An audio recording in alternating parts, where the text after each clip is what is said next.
I may have shared this story once before, and forgive me if I did. Well, no, I did. So you don't have to forgive me. I'm just going to tell it again. I remember being when I was a younger pastor, I was at a lunch, or as a breakfast actually, with a bunch of other pastors.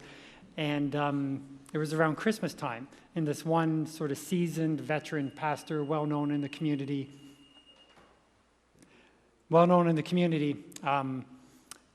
was sort of bemoaning the fact that he was going to be preaching from the Christmas story, but with nothing fresh to say. Like, how do I take the Christmas story and make it fresh? We preach it every year over and over and over again.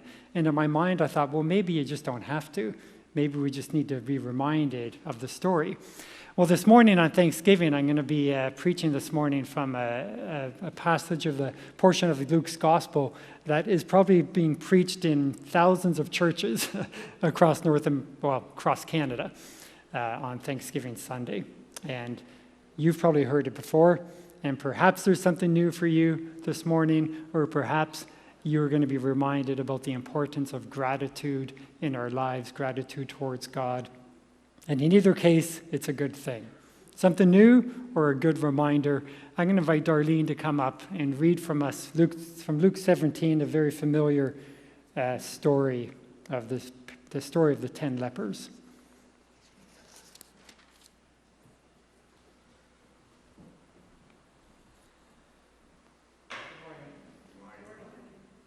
Luke 17, 11-19.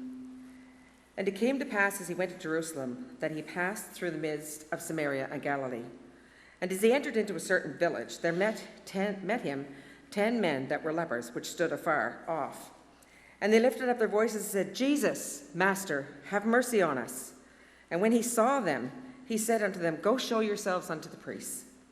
And it came to pass that as they went, they were cleansed. And one of them, when he saw that he was healed, turned back, and with a loud voice glorified God, and fell down on his face at his feet, giving him thanks. And he was a Samaritan. And Jesus answered, saying, Were there not 10 cleansed? But where are the 9?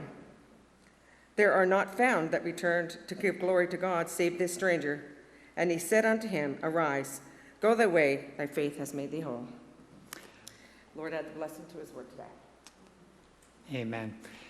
So this is as I said, this is a well-known story, isn't it? It's the only, it only shows up in Luke's Gospel, but it's a very familiar story, this wonderful story of these 10 lepers coming to be healed. It's an indication of God's grace where Jesus heals the 10 lepers. They're approaching Jesus, coming towards him. They know something about Jesus. Jesus' fame has spread. So as he's traveling through this area on the border of Samaria, they come out to him seeking mercy. And Jesus tells them, he gives them instructions to turn and go to the priest. And as they do, they are healed. 9 of them continue on to follow Jesus' instructions, and they carry on to go visit the priest. And we might say about them, it's common to say about these 9 that they are taking Jesus for granted. They are taking this gift that they've received for granted.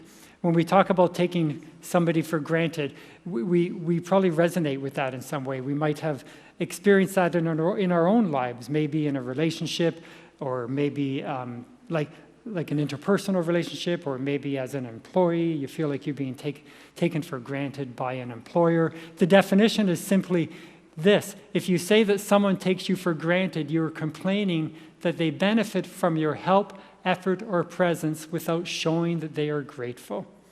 Diana Butler Bass is a writer and a theologian, and she wrote a book on gratitude. And as she toured around speaking about the content of that book and preaching about it, she said the people who came up to her afterwards were most commonly the grandmothers, saying, how do we get our grandchildren to say thank you? Grandchildren taking their grandparents or grandmothers for granted. It's a common experience, and we probably all have people in our lives that we take for granted, and probably many of us feel that we in some ways are being taken for granted ourselves. But to be fair to these 9, it started out well enough, didn't it? As we read and as I already mentioned, they were there. They went out to Jesus. They knew that Jesus had something for them. And they went out to receive his healing. And this way they expressed their belief. And then Jesus says to them, go see the priest. And so they do what they say. They do what Jesus says. They listen to him. They turn and they start moving towards the priest. At that moment, they are healed. But the 9 of them continue. And why are they going to see the priest? Well, this is a law. By law, the priest needs to declare you clean before you can re-enter into society. So it's hard to blame them, right? I mean, they've been lepers. They're longing to be back, have restored relationships. They want to give their wives a hug. They want to sit down at the table with their families. Of course, they want to go see the priest. They want to be restored. But there's a missed opportunity here. And the one who saw it was the Samaritan, who understood that to fully experience the gift that they've just received, they needed to go back and say thank you. They needed to go back in gratitude to Jesus. And it's the Samaritan, the one who would be doubly cursed here, really. Cursed socially because he was a leper, cursed religiously because he was a Samaritan. It's the Samaritan who goes back to Jesus and says, thank you. I was talking about this passage with a fellow pilgrim yesterday. So I was among the 12 of us who did the pilgrimage from Montague to Georgetown. And as Arlene prayed, it was a beautiful day. And I was talking to a fellow pilgrim about this passage, and his observation was that to really understand this passage, to really fully enjoy a gift, we need to acknowledge the giver. To fully enjoy a gift, we need to acknowledge the giver. I think about, again, Diana Butler-Bass's experience of talking to people and grandmothers coming up and saying, how do we get our grandchildren to say thank you? And grandchildren may not say thank you. But I would guess that in many of those cases, as those grandchildren grow up, as they become young adults, they sit down for tea with their grandmother and they say, you know, Grandma, I never said thank you. Let me say thank you now. And that relationship has deepened at that moment. There's a greater wholeness to that relationship between grandchild and grandmother when the one comes around to say thank you. Diana Butler-Bass asks these grandmothers when they say, how do I get my grandchildren to say thank you? One thing she asks them is, well, if they don't say thank you, are you going to stop giving them gifts? And some of them say, well, I might. But then they relent and say, well, no, I'm not. I'm not going to stop giving them gifts. And this is God too, right? God is this indiscriminate giver. This is this picture we see of Jesus. He heals the 10. He heals them all out of his deep compassion. And at this time of year of Thanksgiving, it's good to remember that God is an indiscriminate giver who loves to show compassion, who loves to be generous to us. But yet he also longs for us to return. Not that he needs us to say thank you. It's not this reciprocal relationship that he's dependent on our return, like that he's a benefactor who's dependent upon the person, the recipient to say thank you. He's not dependent upon it, but he longs for us to return in gratitude because he longs for us to find our salvation. And this is what the Samaritan receives. Jesus says, your faith has made you well. Salvation has come to you because you are not thinking about yourself in this moment. You have ceased to make yourself the center of the universe, and you are making God himself the center of your universe. You are seeking your salvation in God by coming to him with praise and thanksgiving. And in that, the Samaritan received a wholeness. Your faith has made you well, Jesus says. He's been saved from his own self-centeredness. The self-centeredness, it feels harsh to describe the 9 in that way, but when we boil it down, that's what it is, right? They were thinking of their own circumstances. They were thinking of themselves. And you can understand it, but at the same time, they missed out on the fullness that God was offering, that Jesus was offering through God. a fullness, a wholeness of salvation. And at times, if we're honest with ourselves, we need to be rescued from ourselves as well. It's easy for us at times to take God for granted. And we can think about different ways that we do that. I think it's a subtle thing. We go through life day by day and we enjoy the goodness of God. We enjoy the things that we take for granted and we forget to offer thanks to God. That every good and thing that comes to us is a gift from God. God who gives generously, gives to us relationships, work, a home to live in, friends, family, a city that is safe for the majority of the people. It's not perfect, of course, but we have much to be thankful for the circumstances that surround us, and we tend to take them for granted. And then God is inviting us to stop and acknowledge that He is God and that these are gifts that He has given to us. And He desires for us to acknowledge Him and to make whole our relationship with Him. I think the danger when we buy into a cultural message that these things that we enjoy are things that we've earned or things that we deserve, because that's what culture wants us to believe. The danger of that is that this sneaky little thing called envy can come in. Because when we believe that we deserve these things, when we see other people have things that are bigger and better than us, envy will find its way into our lives. There's a parable, another familiar part of the gospel, a parable that Jesus tells is the parable of the vineyard, or the parable of the workers. This is the parable of the workers who are being hired at different hours of the day. Some are hired at the start of the day and they work a full day. Some are hired at midday. Some are hired at the end of the day. And at the end of the day, when the landowner comes to pay his wages, he starts with those who are hired at the end of the day and pays them a full day wages. And as you know, if you've read the story, and you can imagine, you can sort of be in the shoes of these guys who had worked the full day. They're just imagining, oh, what are we going to get? Those guys got a full day wages. What's coming my way? And they start imagining big, grandiose things for them.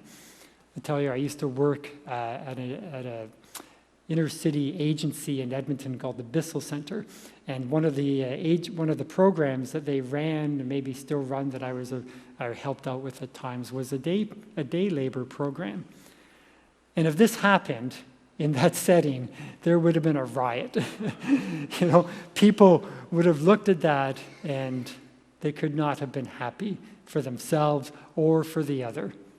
Even though the guys who worked the full day's work got their fair pay, because envy snuck in and greed snuck in, they became envious, thinking, I'm going to get more, rather than being in proper relationship with the owner, with the employer, and being thankful for what they received. It's easy for envy to sneak in, isn't it? And this is why we need Thanksgiving, because Thanksgiving reorients us back to God and the goodness of God's gifts. The little things that we take for granted in our lives, we can pause on this day and be thankful for them. God is good to us. God is generous. He loves us. He blesses us with many things. It is time to be thankful and to be reoriented to these things. There's nothing like celebrating Thanksgiving in a farming community. And I feel like we get to experience that here because we are a rural church. We have people in our congregation who are farmers, who work off the land, or we're related to others, or we know others. For my first few years of dating Elizabeth and our first few years of marriage, when we lived in Edmonton, we would go down to Youngstown, Alberta, her little farming community, for Thanksgiving Sunday. And that was my first exposure to being in a rural farming church on Thanksgiving Sunday. And these are farmers who had access to technology. These are farmers who were smart. These are farmers who worked hard and knew how to get it done. But at the end of the day, on Thanksgiving Sunday, they weren't celebrating their ingenuity. They weren't celebrating their big combines. They weren't celebrating their hard work ethic. They were celebrating God's goodness, because they knew that everything that came in at harvest time was by the mercy and the grace of God. It's wonderful to celebrate with us today and to remember the farmers who have this great insight for us, that it all comes from God and it is a gift of grace from God. We preached a couple of weeks ago on the story of again, another vineyard picture, but this was Jesus speaking about the branch and the vine. Of course, Jesus is the vine, the grapevine. We are the branches. We find the source of our life in the vine. Well, I want to illustrate or introduce another piece to that analogy this morning, and that is the trellis. Somebody was speaking about this previously, this idea that the branch is supported by a trellis. For my 40th birthday, I got a bunch of friends together and we went on a long hike. This is how I like to spend milestones, long hikes. So we were going to hike 40 kilometers along the Niagara, along the Bruce Trail, along the Niagara Peninsula, which would take us through multiple vineyards. And I remember going through these vineyards. They were pruned back in the wintertime, and seeing that, and some of them were new vineyards that were being developed, but what you would see is that one of the first things that the farmers would do is put up the trellis. The trellis is there from the very beginning because they recognize that the branch needs the support of the trellis. Well, we need spiritual disciplines in our lives to support ourselves, to stay connected to the vine of Jesus. And gratitude, we can understand gratitude as this supporting trellis to keep us connected to the goodness of God, to keep us connected to Jesus. And why do we do that? Because like the leper who returned to Jesus, it keeps us in proper relationship with God. It keeps us in perspective that we are his people, that we are dependent upon him. He is the generous giver, and we are dependent upon him for his generosity and for our salvation, the great gift that he gives to us. And it keeps envy at bay. When we remember that we are dependent upon God's generosity, we are able to, and we are in proper relationship with him, we are able to be thankful to God and to celebrate with others. Going back to that parable of the workers in the vineyard, the problem with those guys who worked the full day and were envious is that they couldn't just celebrate with them. They couldn't be thankful for what they received and celebrate with the good fortune of the other guys. And if we keep at that image of the Jesus as the vine, us as the branches, gratitude as the trellis, I think we can add to it that the ability to celebrate with others in their good fortune, in God's goodness to them, is the fruit of all of this. We can measure our sense of gratitude when we recognize that we are people who are able to celebrate with others God's blessings upon them and not let envy sneak in to our lives. At the pilgrimage yesterday, Elizabeth led us in a reading of a portion of Psalm 95, and I want to read that for you this morning because it's a very fitting psalm to wrap up this reminder about gratitude. In Psalm 95, the psalmist, the context here is this is a psalmist who's remembering that the nation of Israel was taken out of Egypt into the land, and through that time, God established a covenant relationship with them, that God would bless them. But they failed in that covenant. They broke covenant with God. And so the psalmist is writing here, and he's saying, let's reorient our lives. Let's get back into proper relationship with God. Let's be thankful to what God has given to us. Let's worship him. Let's restore the covenant that we have with him. So he writes, the psalmist writes, "Come, let us sing for joy to the Lord. Let us shout aloud to the rock of our salvation. Let us come before him with thanksgiving and extol him with music and song. For the Lord is the great God, the great King above all gods." So you see there, placing themselves in proper relationship with God. It is God who is great. The Lord is the great God. In his hands are the depths of the earth, and the mountain peaks belong to him. The sea is his, for he made it, and his hands formed the dry land. Come, let us bow down and worship. Let us kneel before the Lord our Maker. For he is our God, and we are the people of his pasture, the flock under his care.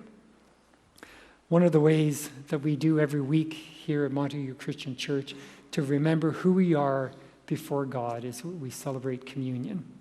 We remember that we are dependent upon his generosity given to us through his Son. So I'm going to invite Braden to come up this morning and lead us in a time of communion.